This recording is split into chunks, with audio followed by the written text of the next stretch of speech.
स्थलतटे भृङ्गारभारलसम्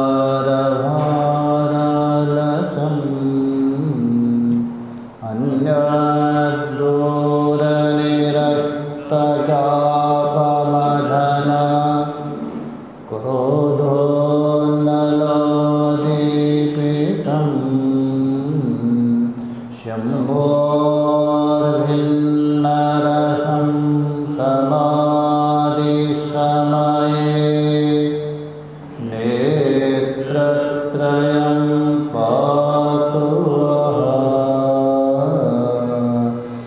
गुरुर्ब्रह्मा गुरुर्विष्णु गुरुर्देवो महेश्वरः गुरुः साक्षात् परं ब्रह्म तस्मै श्री गुरवे नमः तस्मै श्री गुरवे नमः। ॐ शान्ति शान्ति शान्ति। हम लोग योग सूत्र के जो तीसरा पाद है विभूति पाद, उस विभूति पाद को लेकर चिंतन करते हैं। तो सबसे पहले योग के जो अंतरंग साधन है तीन, धारण, ध्यान और समाधि, और तीनों का जहाँ एकत्रित है संयम, उसको बता दिया। और उसके बाद वो जो संयम जीतने से, संयम के ऊपर विजय प्राप्त करने से समाधि के प्रकाश होते हैं, समाधि प्रज्ञा आता है उनके अंदर। और जैसा जैसा साधक अपने साधना में जो आगे बढ़ता है, आगे के भूमि में प्रवेश होता है, स्वयं योग ही उसको गुरु बन के मार्गदर्शन करता है, ये बताया। और उसके बाद जो तीन हैं ये अंतरंग साधन है, इसलिए यहाँ विभूति पाद के अंतर्भूत किया ये स्वयं सूत्रकार ने बताया 7वें सूत्र में। और ये जो अंतरंग साधन माना, इनको धारण, ध्यान और समाधि, किसके प्रति? संप्रज्ञाता समाधि के प्रति। और वो भी निर्विकल्प समाधि के प्रति बहिरंग है। अंतरंग और बहिरंग किसको कहते कल बता दिया था। अवश्यम भावे रूपेण, अवश्य रूपेण पूर्व में जो विद्यमान होता है वो अंतरंग होता है। और फल प्राप्त समय में जिसका अभाव रहता है वो बहिरंग होता है। जैसा निर्विकल्प समाधि में आप प्रविष्ट हो जाएंगे, उसके अवश्यम पूर्ववर्ती कौन है? संप्रज्ञात समाधि, उसके बिना संभव नहीं। और उस अवस्था में आपके जो धारण, ध्यान, समाधि, इनका अभाव हो जाता है। इसलिए वो बहिरंग हो गया है। यहाँ तक हम लोगों ने विचार किया था। आगे देखिए, ये जो जितना भी यहाँ बता रहे ये सब किसका परिणाम है? मन का परिणाम है। चाहे तो समाधि हो अथवा व्यवहार काल में हो अथवा एकाग्र अवस्था में, ये सारे चित्त का परिणाम है। विचार करने से, विचार में आता है सबका अनुसंधान करने से, ये जो हमारा जो चित्त है, मन तीन रूप में परिणत होता है, तीन अवस्था में रहता है। एक व्यवहार काल में अनेक रूपेण परिवर्तन होता है, उसमें अनेकाग्रता कहा जाता है। व्यवहार में चित्त क्या है? अनेकाग्रता। अग्रम आलम्बनम, अनेकम अग्रम आलम्बनम अस्य। अनेक है आलम्बन, आलम्बन बोल तो आश्रय इस चित्त का, उस चित्त का नाम है अनेकाग्रता। उसी को ही शब्दांतर में व्यग्रता का। अनेक कौन है? कभी घट आलम्बन हो गया, कभी मकान आलम्बन हो गया, कभी परिवार आलम्बन हुआ, भिन्न भिन्न भिन्न एक परिणाम हो गया। किसका? चित्त का। और एक परिणाम है एकाग्रता। एकम एवं आलम्बनम अस्य, एक ही आश्रय, एक विषय में परिणत हो गया, उसी का नाम है समाधि का। चित्र क्या? दूसरा चित्र। तो तीसरे चित्त की अवस्था है सामान्य अवस्था माने। अभी देखिए, अनेकाग्रता है चित्त का परिणाम, जागृत और स्वप्न में रहेगा। किसमें? जागृत में और स्वप्न में चित्त अनेकाग्रता। और ध्यान काल में हो, समाधि काल में हो, आपका चित्त वहाँ भी परिणत हो रहा है, किंतु एकाग्र रूपेण। सुषुप्ति अवस्था में भी आपका चित्त है, वहाँ सामान्य रूपेण है, वह सामान्य, अनेकाग्र भी नहीं, एकाग्र भी, केवल सामान्य रूपेण माना है। तीन माना है। इस शरीर में जब तक प्राण है तभी तीन प्रकार से चित्त काम करना है। अनेकाग्रता, एकाग्रता और सामान्य। मृत्यु काल में तीनों का अभाव होता है। इस शरीर में तीनों का, चित्त ही नहीं तो कहाँ से रहेगा? यही मृत्यु होने में भेद है। इसलिए यहाँ बता रहे, देखिए आगे के सूत्र की भूमिका में देखिए, ये सारा परिणाम चित्त का ही है। और पुरुष में कुछ करने की आवश्यकता नहीं, वो स्वतः सिद्ध है। वेदांत तो बोलते ये भी असंगो है पुरुष है। उनका पुरुष कैसे है? असंग है, कुछ करना नहीं। सांख्य कार्य का पढ़े ही हो गया। बंध और मुक्ति किसी की? चित्त का ही बंध है और चित्त का ही मुक्ति, स्पष्ट कहा गया। मन ही बंध जाता है और मन ही मुक्त होता है। आरोप किया जाता है पुरुष, पुरुष बंध और मुक्त से पर। इसलिए यहाँ बता रहे, देखिए आगे की जो भूमि, अतः निरोधा चित्तक्षणेषु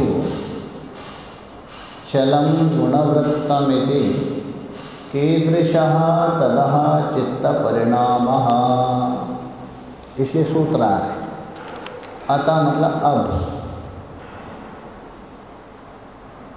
अब का मतलब पीछे विचार किया था चित्त को लेकर।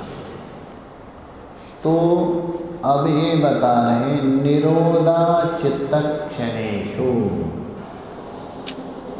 निरोधः चित्तक्षण मतलब निरोध दशा अथवा निरोध काल। निरोध का मतलब प्रतिरोध। चित्त का स्वभाव है अनेक विषयों को ग्रहण करना, अनेक विषयों को लेकर चिंतन करना। तो इसलिए जो हमारे मन में जो सामर्थ्य है वो बिखर गई चारों तरफ से, और इन सबको आपने निरोध किया। प्रत्येक वृत्तियों, एक शब्द से भी कहना हो, अनेकाग्र वृत्तियों का निरोध। अनेकाग्र वृत्ति है ना, अग्र समझ रहे ना, आलम्बन। अनेक है आलम्बन इस चित्त का, तभी चित्त का नाम है अनेकाग्रता, अर्थात बहिर्मुखता, विक्षेपता अथवा व्यग्रता, उसका विरोध करना, उनका निषेध करना, यही बता रहे। निरोध चित्त क्षणेषु, निरोध दशा लीजिए अथवा निरोध काल लीजिए, क्षणेषु शब्द का। और निरोध काल में ऊपर से अध्याहार कर लीजिए। योगी जन का जो चित्त है, सभी का नहीं, साधक का लेना। योगी का जो चित्त है निरोध चित्त कहा जाता है। मतलब जिस समय में साधक ने अथवा योगी ने बाह्य विषयों से हटाकर बाह्य विषयों को सारा निरोध किया, तभी उसका चित्त का नाम क्या पड़ता है? निरोध चित्तः। उसको कहते हैं निरोध कालिक चित्त।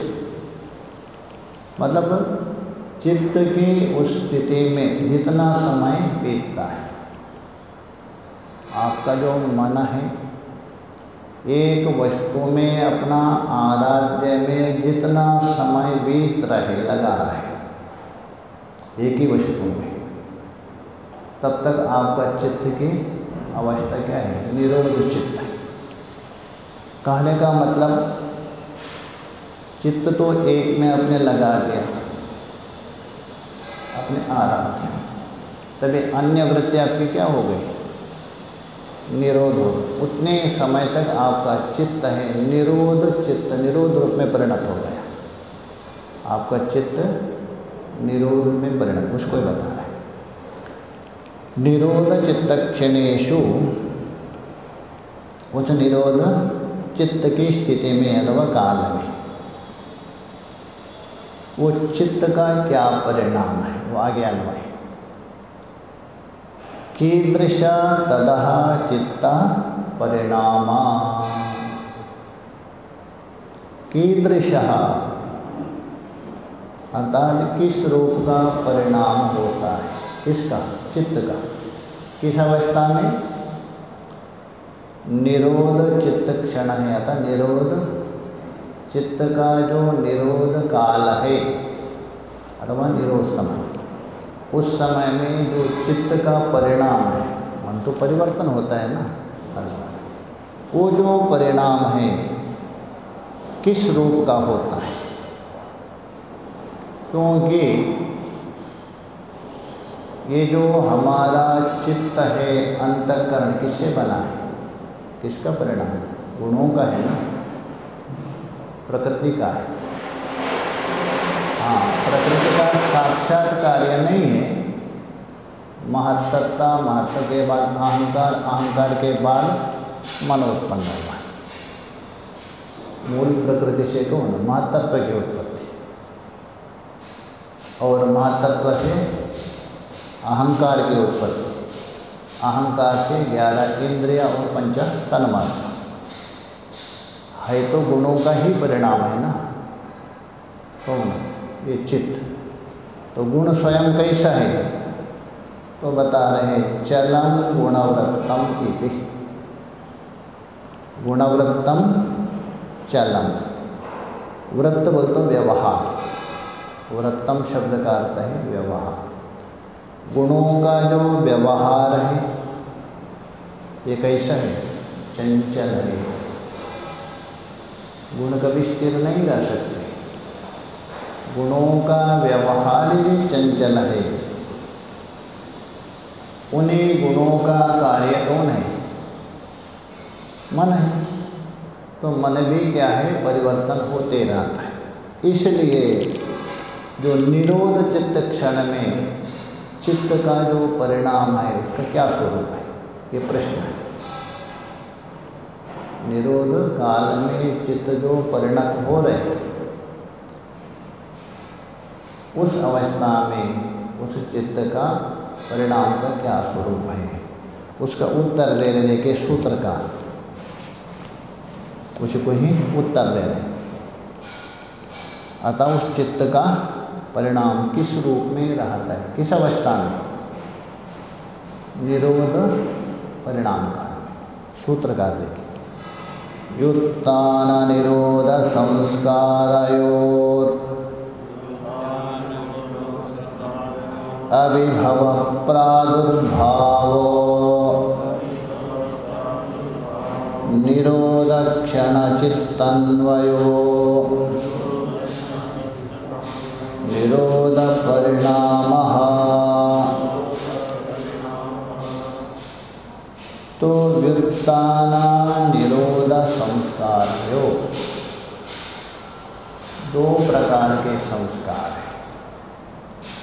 समास हो गए यहाँ व्युत्थानंच निरोधंच, व्युत्थान निरोध निरोध तयो संस्कार। व्युत्थान काल में, व्युत्थान का मतलब समाधि से साधक उड़ जाता है, समाधि से बाहर आता है और व्यवहार करता है। तो व्यवहार करते समय में जो संस्कार पड़ते हैं इसी का नाम है व्युत्थान संस्कार। तो व्युत्थान संस्कार का मतलब है सार क्या है? व्यवहार काल में पढ़ने वाले संस्कार होने वाले, ये व्युत्थान संस्कार हो गया। और दूसरा है निरोध। निरोध का मतलब है बाह्य विषयों को आपने निरोध किया। देखिए व्युत्थान संस्कार है वो चित्त आपका अनेक रूप में परिणत हुआ है। व्युत्थान काल में क्या है? चित्त अनेक रूप में परिणत है, इसलिए संस्कार क्या पड़ेगा? वह अनेक पड़ेगा। और निरोध मतलब एकाग्र जहाँ हो रहे उसको निरोध कर रहे हैं, उसका भी संस्कार पड़ रहा है, उसका भी संस्कार पड़ेगा। बस इतना अंतर है। व्युत्थान कालीन संस्कार है अशुभ संस्कार है, आपको संसार के ओर ले जाए। निरोध कालीन संस्कार, सबको निरोध कर रहे हैं ना, उससे भी संस्कार, इससे चित्त आपका निर्मल होने से एक शुभ संस्कार माना जाता है, समाधि की ओर ले जाता है। ये दोनों में अंतर है। तो ये बोला व्युत्थान काल में बनने वाले चित्त के संस्कार, उसी का नाम है व्युत्थान संस्कार। एक शब्द से कहा ना हो, व्यवहार काल में जो संस्कार बनते हैं उसी का नाम है व्युत्थान संस्कार। और निरोध काल में, निरोध का मतलब बाह्य विषयों को आपने प्रतिबंध किया, रुकावट किया, एक में मन को टिका लिया, तभी विरोध हो गए ना। वो जो संस्कार उसी का नाम है निरोध संस्कार कहते हैं। ये दोनों संस्कार कैसा है? अभिभव प्रादुर्भावो, अभिभवश्च प्रादुर्भावश्च। अभिभव का मतलब दबना, प्रादुर्भाव बोल तो उभार। देखिए निरोध काल में व्युत्थान संस्कार क्या हो रहे हैं? अभिभव हो गए। व्यावहारिक संस्कार क्या हो रहे? सारे दब जाते हैं ना, ये उसको बोलते हैं अभिभव। और व्युत्थान काल में उनका प्रादुर्भाव होता है। जैसा हमारे जो संस्कार है, सुषुप्ति काल में संस्कार क्या होते हैं? नष्ट होते हैं क्या? नष्ट तो नहीं होते, आविर्भाव होता है, अर्थात कार्यान्वित नहीं हो रहे, कार्य नहीं कर रहे। जैसे जग गए व्युत्थान होते, काम करने लगते, वैसे ही या वैसे, इसलिए बोल रहे आविर्भाव प्रादुर्भाव। आविर्भाव होता है किसमें? निरोध काल में, और व्युत्थान काल में प्रादुर्भाव होता संस्कार का। तो ही बोले अभिभवश्च प्रादुर्भवश्च इति अभिभव प्रादुर्भाव। और वो जो अभिभव और प्रादुर्भाव है, तो इसलिए बोले संस्कारो अभिभव प्रादुर्भाव निरोध क्षण चित्त अन्वयो निरोध परिणाम। निरोध क्षण चित्त अन्वय निरोध परिणाम। तो निरोध क्षणे यच्चित्तम तन निरोध क्षण चित्तम तत्र अन्वय। अन्वय मतलब अवस्थिति,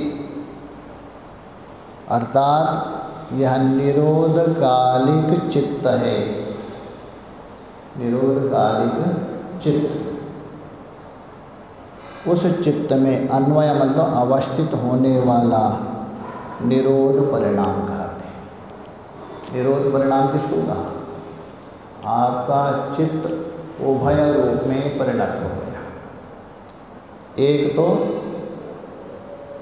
निरोध परिणाम, परिणाम समझना ना, परिवर्तन होगा। परिणाम मतलब परिवर्तन होगा। तो चित्त एक निरोध रूप से परिणत हो रहे हैं, इसका नाम है निरोध परिणाम।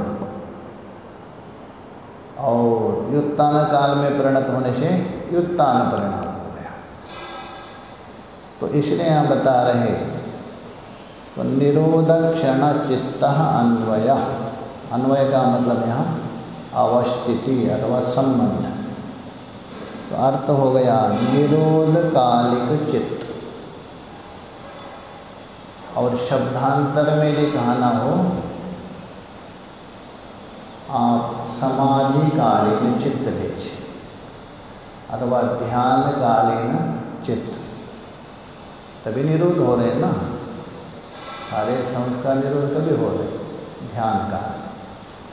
तो निरोध कालिक जो चित्त है, उस चित्त में अन्वय शब्द का अर्थ है अवस्थित अथवा संबंधित, संबंध होने वाला जो है निरोध परिणाम, उसी का नाम है निरोध परिणाम। तो कहने का मतलब है जो साधक का जो चित्त है, योगी का चित्त, जिस समय में व्युत्थान संस्कार को दबाता है और निरोध संस्कार उसके अंदर प्रादुर्भाव हो। किसके अंदर? साधक के अंदर। व्युत्थान संस्कार क्या हो गया? अभिभव हो गया। और निरोध संस्कार प्रादुर्भाव हो गया। यह जो निरोध काल चित्त के साथ संबंध रखने वाला है, उसी का नाम है निरोध परिणाम। इसी का नाम है निरोध। तो निरोध परिणाम कौन है? चित्त है। आपका चित्त किस रूप से परिणत होगा? निरोध संस्कार विशिष्ट परिणाम। हमारा नहीं, किसका? योगी का, साधक का। ये बता, उसी को लेके भाष्यकार स्पष्ट कर रहे हैं। भाष्यकार इसको स्पष्ट कर, व्युत्थान संस्कारः। व्युत्थान बोल तो सभी ज्ञानों से उत्पन्न संस्कार अथवा व्यवहार काल में जो आप व्यवहार कर रहे हैं, उससे उत्पन्न संस्कार का नाम है व्युत्थान संस्कार। इसको बोलते हैं व्युत्थान। अच्छा, किससे व्युत्थान? समाधि से उठने के बाद। पीछे भी है ना, तदा दृष्टो स्वरूपे अवसान। इतरत्र वृत्ति सारूप्य, प्रथम बाद में बताया ना, समाधि में योगी दृष्ट के स्वरूप हो जाता है और समाधि से बाहर आता है उत्तान काल में वृत्ति के समान होता है। तो ये बता रहे उत्तान संस्कार कहे जाते हैं। ये संस्कार किसके धर्म है? संस्कार जो है किसके धर्म? ज्ञान के धर्म है अथवा चित्त के धर्म है? वो आपके सामने है ना। क्या ज्ञान के धर्म मानते हो अथवा चित्त के धर्म है? भाष्यकार ज्ञान के धर्म तो नहीं बन सकते। तो ये बोल रहे चित्त धर्मा, ये धर्म किसके हैं? आपके मन के धर्म है। कौन? जो व्युत्थान संस्कार। क्यों मन के मान लिया? आपका मन ही घटाकार पटाकार मठाकार से परिणत कौन हो गया? चित्त ही परिणत हुआ ना।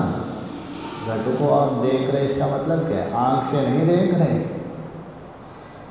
आँख के साथ आपका अंतःकरण मिल गया, परिणत हो गया। तो मन ही घटपट रूप से परिणत हो रहे और उसमें संस्कार भी किसका रहेगा? मन का है। तो ये बोले चित्त धर्म, हाँ चित्त का धर्म अर्थात चित्त में रहने वाले धर्म हैं। कौन? ये संस्कार। कौन से संस्कार? उत्तान कालीन संस्कार। ये धर्म हो गया, चित्त हो गया धर्मी। बृहदारण्यक उपनिषद में भी प्रथम अध्याय में कहा ये सारे धर्म किसके? हि हि हि सर्वम मन एव। ये सब मन की, ज्ञान की और आत्मा की नहीं। उसके बाद कोई आक्षेप कर सकते हैं, यहाँ बुरा पक्ष नहीं है, तो कहा सकते हैं आपने इन उत्तान संस्कारों को किसका धर्म माना? चित्त का धर्म माना। ज्ञान का धर्म क्यों नहीं मानते? तो भाष्यकार कह रहे हैं न ते प्रत्ययात्मक ते, ये बोल तो संस्कार प्रत्ययात्मक अर्थात ज्ञानात्मक नहीं है। न ज्ञानात्मक है न ज्ञान का धर्म भी नहीं। कौन? ये संस्कार। क्योंकि ज्ञान से संस्कार उत्पन्न जरूर होते हैं। तो ज्ञान क्या है? निमित्त कारण है। ज्ञान जो है पीछे गया था ना 9 कारण में, रूप के प्रति आलोक और रूप ज्ञान के रूप के प्रति ज्ञान, 2 कारण बताया था। रूप के प्रति या आलोक कारण है अथवा रूप के प्रति रूप ज्ञान कारण है। कौन सा? निमित्त कारण। निमित्त कारण यदि है, निमित्त कारण में कार्य के गुण रहेगा क्या? कार्य के गुण किस में रहेंगे?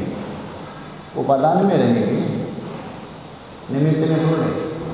अच्छा रोटी बना लिया, रोटी का धर्म क्या बनाने वाले में रहेगा क्या? तवे में रहेगा? तो निमित्त कारण आटे में रह सकते। कार्य का धर्म कारण अपने धर्म में रहता धर्म। तो ये बता ज्ञान से ये संस्कार उत्पन्न होते, इसमें कोई संशय नहीं है। किंतु ज्ञान क्या है? उपादान कारण नहीं है, निमित्त कारण है। अतः उपादान कारण कौन है? मन है। मन ही परिणत हो रहा है ना, इसलिए संस्कार किस में रहते हैं? मन में रहते हैं। मन के इसलिए तर्क दे रहे भाषा। कोई पूछ सकता है ये संस्कार ज्ञान के धर्म नहीं है, मन के धर्म है। क्यों? ज्ञान उपादान कारण नहीं है। कारण तो अवश्य है किंतु उपादान नहीं। उपादान हो गया आपका मन, तो इसलिए बता रहा है। इति प्रत्यय निरोधे न निरुद्धा। इति बोलो इसलिए इन ज्ञानजन्य संस्कारों का निरोध करने पर, ज्ञान का निरोध होने पर नहीं होगा। ज्ञान का यदि निरोध किया, ये संस्कार का निरोध नहीं होगा, क्योंकि ज्ञान का धर्म ही नहीं ना वो। ज्ञान को आपने निरोध किया, क्या संस्कार निरोध होगा? नहीं। जब संस्कारों को निरोध करना हो तो किसको निरोध करना पड़ेगा? चित्त को, क्योंकि मन के धर्म है ना। धर्मी को यदि आपने निरोध किया तो धर्म क्या होगा? निरोध होगा। यही बता। हाँ, अनुभव। हाँ, अच्छा, अनुभव होता है, अनुभव जन्य संस्कार। अनुभव मतलब किसको? अच्छा, किसको बोलते हैं अनुभव? इंद्रियार्थ सन्निकर्ष जन्य ज्ञानम प्रत्यक्ष। नहीं, एक कहते हमारे यहाँ अंतकरणावचन्न चैतन्य, विषयावचन्न चैतन्य अभिन्नत्व, दोनों एक होना। वो प्रत्यक्ष दो होता है, एक विषयगत अथवा ज्ञानगत होता है, अलग अलग है। अच्छा, अनुभव आप किस में करेंगे? घटाकार जो कौन बन रहे आपका? मन बना है ना, मन बना। तो मन यदि घटाकार बना और मन के द्वारा ही आप अनुभव कर रहे हैं। अनुभव किससे कर रहे हैं? मन से कर रहे हैं। मन ही परिणत होकर, केवल मन नहीं, चैतन्य विशिष्ट होकर, इसलिए संस्कार उसमें रहते, मन में रहते। इसलिए देखिए, जहाँ जहाँ मन है वहाँ वहाँ सुख दुख आदि हो जाता। यत्र यत्र मनः तत्र तत्र सुख दुःखादि अनुभव। यतः जागृत स्वप्नयोः, जागृत और स्वप्न में आपको सुख भी होता है, दुख भी होता है, क्योंकि मन है। और मन का अभाव है सुषुप्ति में, वह का अनुभव होता है। इसलिए अन्वय व्यतिरेक से मन का ही विषय। यदि प्रत्यय निरोधे न निरुद्धा, मतलब ज्ञान का निरोध करने से वो संस्कार का निरोध नहीं होगा। क्यों? ये संस्कार किसके धर्म है? मन के। इसलिए आपको संस्कारों का निरोध करना हो तो मन को निरोध करना पड़ेगा। जिसमें है उसका निरोध कर दीजिए। निरोध संस्कार अपि चित्त धर्मा। पूर्व पक्ष नहीं है, ऊपर से अध्यार कर। चलो, ये उत्तान संस्कार है, इसके धर्म हो गए, मन के मान लिया। किंतु निरोध जो संस्कार है, ये तो ज्ञान का मान ले लो, कम से कम एक तो मान लीजिए। भाष्यकार नहीं, निरोध संस्कार भी, निरोध संस्कार भी चित्त धर्म, चित्त का ही धर्म है। न ते प्रत्यय, यहाँ भी अध्याय कर, ये ज्ञान का धर्म नहीं है। तो कहने का मतलब है उत्तान संस्कार हो अथवा निरोध संस्कार हो, दोनों किसका धर्म है? मन का। ये सिद्ध तयो हो, तयो बोलते ये दोनों कौन? युक्तान निरोध संस्कार, युक्तान और निरोध, इन दोनों प्रकार के संस्कारों का अविभवा प्रादुर्भाव। अविभव का मतलब दब जाना, नेक भाव होना, अदृश्य होना। अविभव का मतलब प्रसक्तस्य अदर्शन, वर्तमान है किंतु दिखता नहीं, इसी का नाम है अविभव। नष्ट नहीं लेना, वस्तु है किंतु दर्शन नहीं होना। दबना और उबलना उसका स्पष्ट कर उसके अभिप्राय बता रहे। युत्तान संस्कारा हीयन्ते, जो युत्तान कालीन संस्कार है ना वो अभिभूत होते हैं। कभी निरोधा संस्कारः आदीयन्ते, युत्तान कालीन जो संस्कार अभिभूत होते हैं अर्थात दब जाते हैं, और निरोध संस्कार आधीयन्ते, आधीयन्ते बोलो आधान होते हैं, ग्रहण होते हैं। निरोध संस्कारों का चित्त में आधान, आधान का मतलब प्रादुर्भाव। जब तक युत्तान संस्कारों का निरोध नहीं होगा तब तक निरोध संस्कारों का प्रादुर्भाव नहीं हो सकता। एक दूसरे का विरोध है। यहाँ आधान बोलते प्रादुर्भाव होते हैं। चित्तम निरोध क्षणमन्वेति, जो चित्त है आपका निरोध क्षण से अन्वित वस्तुस्थित होता है। उस समय में आपकी चित्त की क्या स्थिति है? उस समय में चित्त की स्थिति है निरोध परिणाम, उसको कहते हैं निरोध परिणाम। किस समय में? युत्तान संस्कार निर्भाव हो गए और निरोध संस्कारों का प्रादुर्भाव प्रकट, तभी उस चित्त का नाम क्या हुआ? निरोध परिणाम। चित्त उस रूप से परिणत हो गया उस दशा को। तत् एकस्य चित्तस्य, इसलिए एकस्य चित्तस्य, एक ही चित्त का, एक ही जो आपका चित्त का, प्रतिक्षणम, हर क्षण में, प्रत्येक क्षण में, प्रत्येक क्षण मतलब प्रत्येक क्षण में, इदं संस्कारा अन्यतत्वम, तो इसलिए एक ही मन का हर क्षण में भिन्न भिन्न संस्कार बनाना निरोध परिणाम। भिन्न भिन्न का मतलब आपने निरोध तो किया, निरोध किया, तभी चित्त का परिणाम क्या है? निरोध परिणाम। चित्त की वृत्ति एक क्षण में एक ही रहेगी हर क्षण में, तो इसलिए निरोध की धारा चलेगी प्रत्येक क्षण में। जैसे दीपक को जला दिया, वो शिखा चलती नहीं लगातार। युत्तान संस्कार को आपने विरोध किया और निरोध संस्कार प्रकट हो गए, और वो प्रत्येक क्षण में क्या है? निरोध की धारा चलेगी। कब तक? जब तक आपका निरोध अवस्था है तब तक वो चलती रहेगी निरोध संस्कार।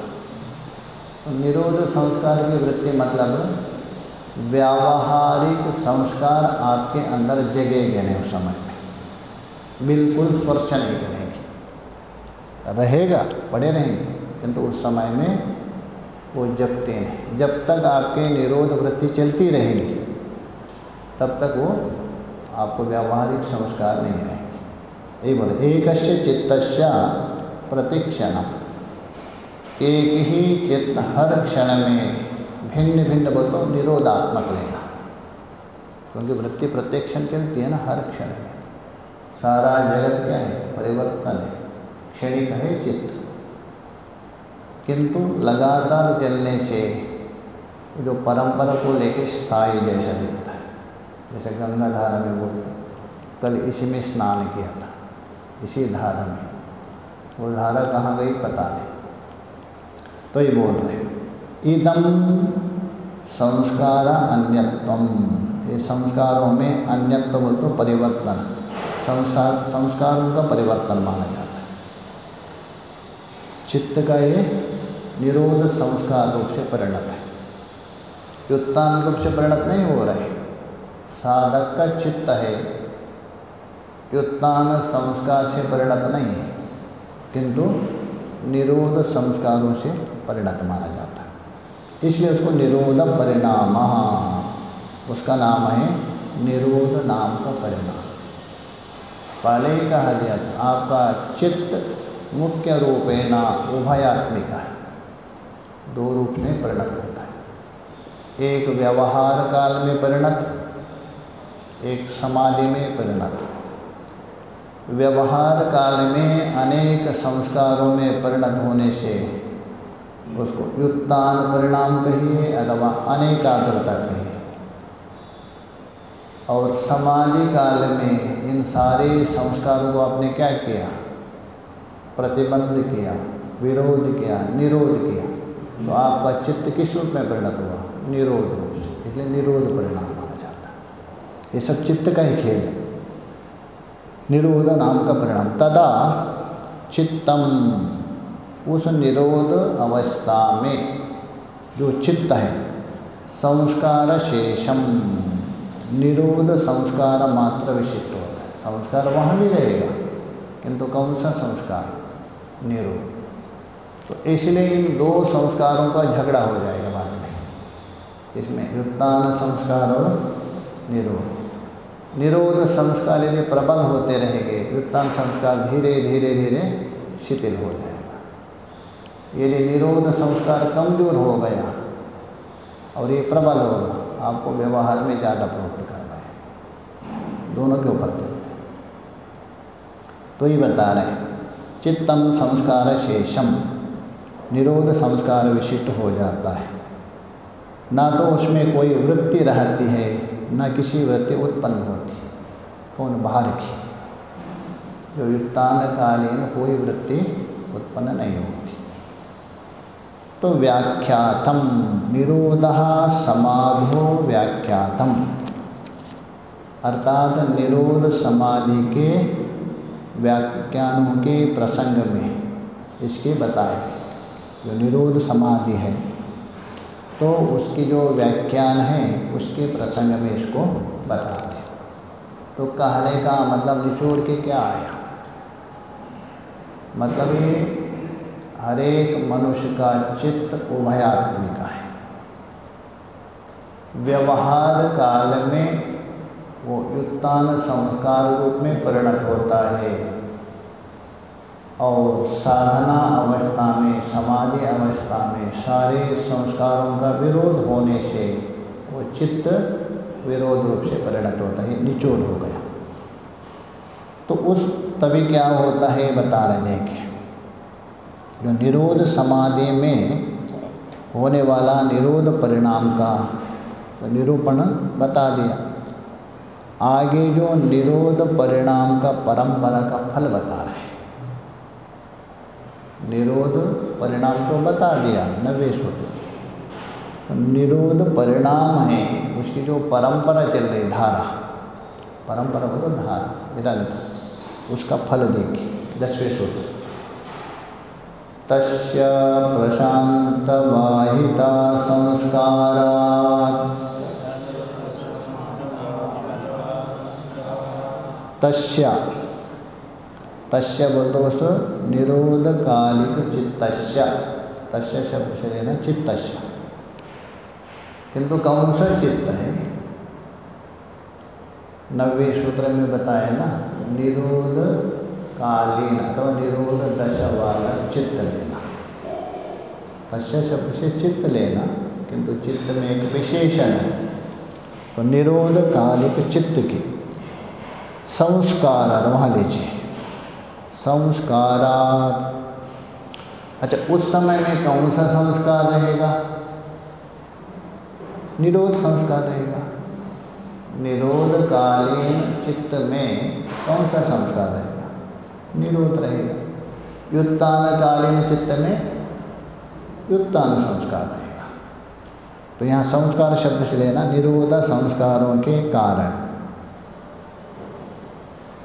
तो प्रशांत वाहिता, प्रशांत वाहिता, यतः ततः वहाति प्रशांत, अर्थात ये बिल्कुल शांत रूप से लगातार आगे बढ़ते रहे। अशांत कभी होता है मनुष्य, बोलते हैं ना ये व्यक्ति अशांत है, ये व्यक्ति शांत है बोलते हैं। किसको लेकर बोलते? शांत और अशांत बोलते हैं किसको लेकर? चित्त को लेकर। जिसका चित्त व्युत्थान संस्कार में अत्यधिक हो वो अशांत है, और जिसका चित्त निरोध संस्कार में अत्यधिक समय में रहता है वो शांत है। बस यही शांत और अशांत की परिभाषा। तो इसलिए बोले प्रशांता वाहिता। तो निरोध चित्त का पूर्ण शांत रूप से लगातार निरंतर वो बहते रहेगा, उसके वृत्ति लंबे समय तक। जितना जितना निरोध संस्कार प्रबल हो जाएगा उतना उतना उसका मन क्या है? शांत रूप से बहते रहेगा। ये फल हुआ किसका? निरोध परिणाम का फल है। भाष्य में देखिए, भाष्य में निरोध संस्कारा अभ्यास पाटव अपेक्षा। तो निरोध संस्कार के कारण, उसी का स्पष्ट अर्थ कर रहे हैं। निरोध संस्कारों के अभ्यास से पटुता के कारण। निरोध संस्कार होना अलग है और इसमें एक पटुता आना अलग है। पटुता मतलब पारंगत। किसी विषय में पटुता कभी आएगी? बिल्कुल उसको अपने हस्तगत कर दिया, उसको बोलते हैं पटुता। इसलिए हम बता रहे हैं निरोध संस्कारा अभ्यासा पाटवा। निरोध संस्कार के अभ्यास की पटुता के कारण, निपुणता के कारण, तो उसके अपेक्षा प्रशांत वाहिता चित्तस्य भवति। उसको अपेक्षा रखने वाली चित्त की जो वृत्ति है ये प्रशांत वाहिता होता है, बिल्कुल शांत रूप से बढ़ते रहे। कब तक बढ़ेगा? जब तक व्युत्थान संस्कार नहीं आएगा तब तक। व्युत्थान संस्कार आते प्रशांत वाहिता शांत हो जाएगी तो वहाँ प्रशांत नहीं रहेगी, अशांत हो जाएगी, तब तक चलते रहेगी। तत्संस्कारा मान्ये व्युत्थान धर्मिणा संस्कारेण निरोध धर्म संस्कारो अभूयते इति। तो उन निरोध संस्कारों के मंद हो जाने पर, उसमें भी अलग अलग माना है। निरोध संस्कार में तीव्रता, मध्यता और मंदता। तो निरोध संस्कारों का जो मंद हो जाने पर, तो ये बोल रहे हैं व्युत्थान धर्मिण संस्कारेण, जो व्युत्थान जन्य संस्कार उभरने निरोध धर्म संस्कार अभिपूयते, तभी उस साधक के अंदर जो निरोधात्मक संस्कार क्या होगा? दब जाएगी। क्योंकि निरोध संस्कार आपके शिथिल हो गए, तो शिथिल होने से जो व्युत्थान संस्कार है इसके ऊपर हावी हो जाएंगे, तभी शांत वाहिता नहीं रहेंगे, प्रशांत अशांत वाहिता आएगा। कहने का मतलब है निरोध संस्कार यदि प्रबल है वो व्युत्थान संस्कार को दबा देंगे, और निरोध संस्कार यदि मंद है व्युत्थान संस्कार क्या करेंगे? उसको दबा देंगे। ये बता।